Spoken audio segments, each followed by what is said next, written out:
আসসালামু আলাইকুম প্রিয় দর্শক, এই মুহূর্তে ঢাকা রেলওয়ে স্টেশন থেকে আপনাদের সকলকে জানাচ্ছি স্বাগতম।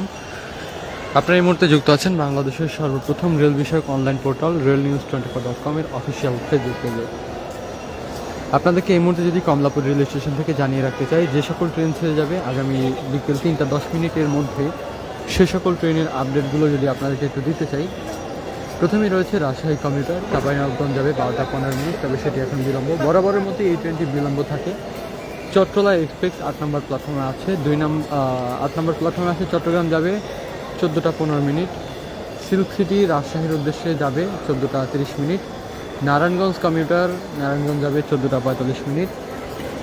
কালনী এক্সপ্রেস সিলেট যাবে কালনী এক্সপ্রেস সিলেট যাবে বিকেল 2টা 55 মিনিট, এবং মধুমতি এক্সপ্রেস বিকেল ঠিক 3টায় ছেড়ে যাবে, এবং উপকূল এক্সপ্রেস ঠিক 3টা 10 মিনিটে ছেড়ে যাবে।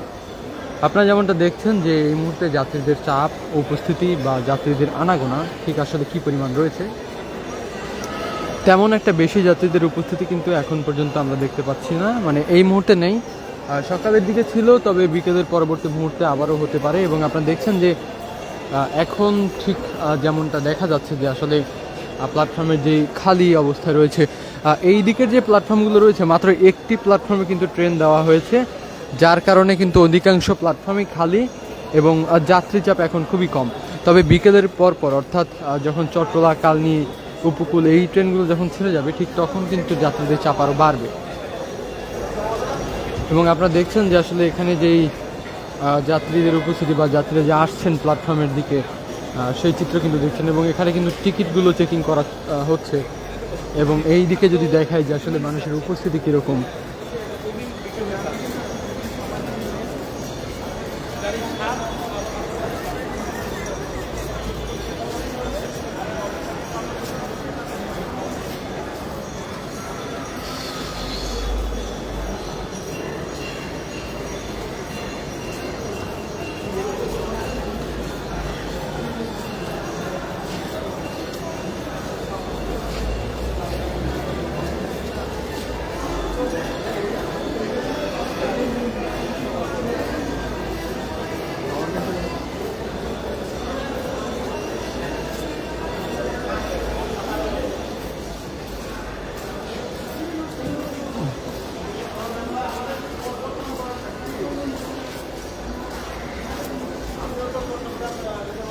দর্শক যেমনটা দেখছেন যে যাত্রীদের উপস্থিতি বা মানুষের চাপ আসলে কীরকম রয়েছে এই মুহূর্তে।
দুটা 20 না